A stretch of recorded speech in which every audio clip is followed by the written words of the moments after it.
we had an implementation mastery session following a presentation by Carol Kaufman about coaching executives with overbearing bosses.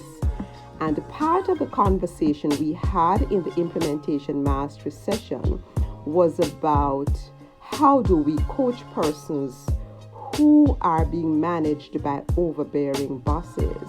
Some of the issues that we discussed and part of my contribution was the importance of recognizing what are the reasons why some bosses are overbearing. One of the participants in the session highlighted an important point in that sometimes the overbearing bosses are answering to other bosses that are placing pressure on them. One of the issues that arises there is the importance of the quality of the conversation between the person we are coaching, the coachee, and his or her overbearing boss.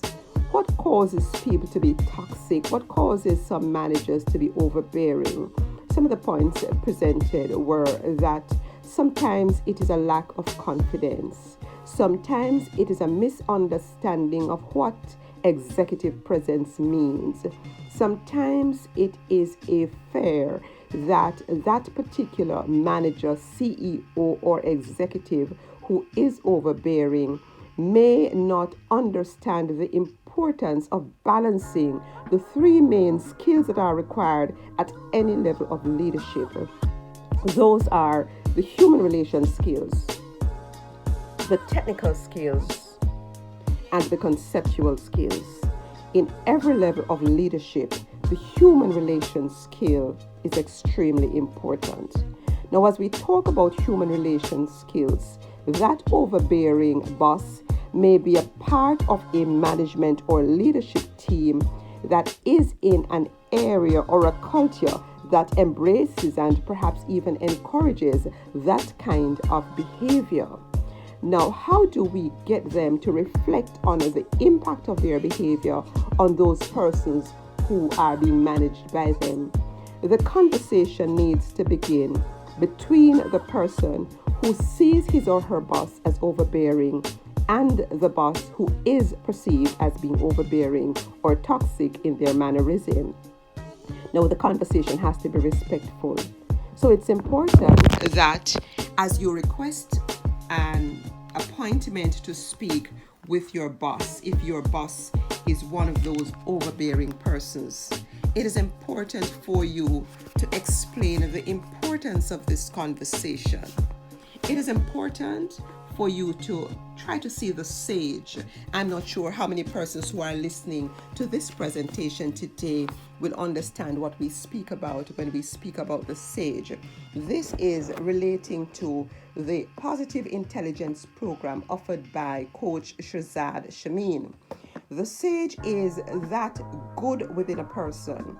We can look at the judge or the saboteurs, which is that part of us that tends to lean towards the negative, that part of us that tends to be overbearing, that part of us that tends to be judgmental, that part of us that tends to act without thinking about the repercussions of our actions on others. On the other hand, we can begin to see the sage in this person. So yes, this person is overbearing, this person is toxic in their mannerism, but is there any good within this person? As we reflect on that and we request the meeting, it is important for us to ask our coachee to ask for specific feedback on that manager's or leader's expectation.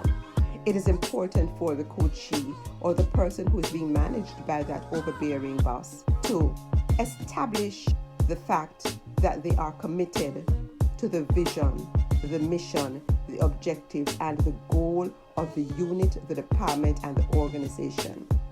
Yes, you're making this commitment, but it needs to be made from the heart. Otherwise, you're not going to come across as being authentic. As you make this commitment, it is important for you to really kind of massage the ego of the manager, the overbearing CEO or the boss, without flattery. So how is it that you can make this person feel good about himself or herself?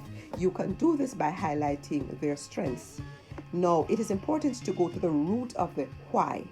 Why is it that they are coming across in this manner? And as you ask this question, be open to the response, because you may find that this person is also under pressure from higher ups to meet the key performance indicators. This person is perhaps under pressure from higher ups, from those persons to whom he or she is answering, to deliver a certain level of performance.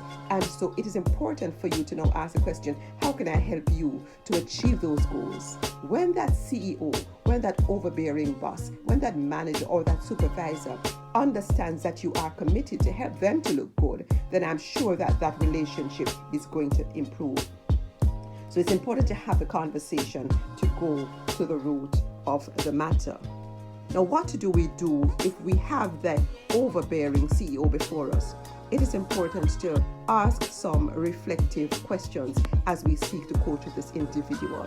Get them to tell you a little bit about themselves, a little bit about their background, a little bit about how they climbed the corporate ladder, a little bit about their vision of their role, a little bit about their mission in terms of their personal goals and objectives, and how their personal goals, objectives, and vision ties into the organization's vision to see whether or not there is alignment or misalignment. Once you have done that, you may get information that will indicate that there may be some lack of confidence.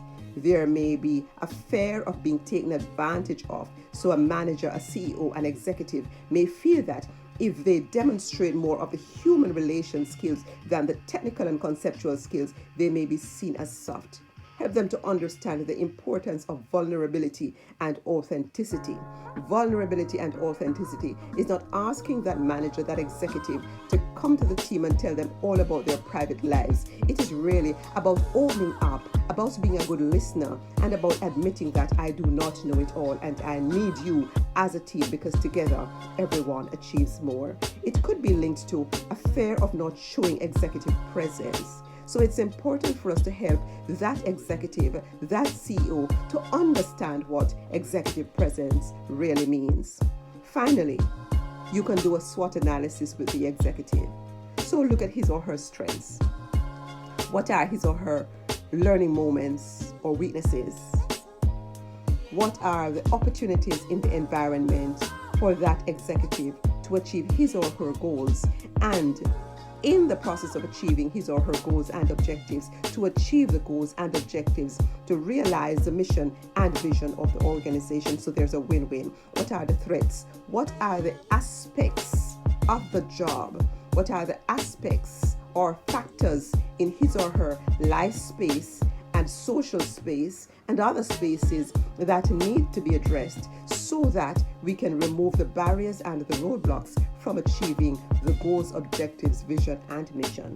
Having had that conversation, it is important to go back to the strengths and to use those strengths to help this person to build confidence, to help this person to have a stronger yet respectful voice in the boardroom, to help this person to build good interpersonal relationship skills, so that he or she can function better both in the boardroom and on the shop floor. Have a beautiful day as you help CEOs and executives to better manage their team and build human relation skills.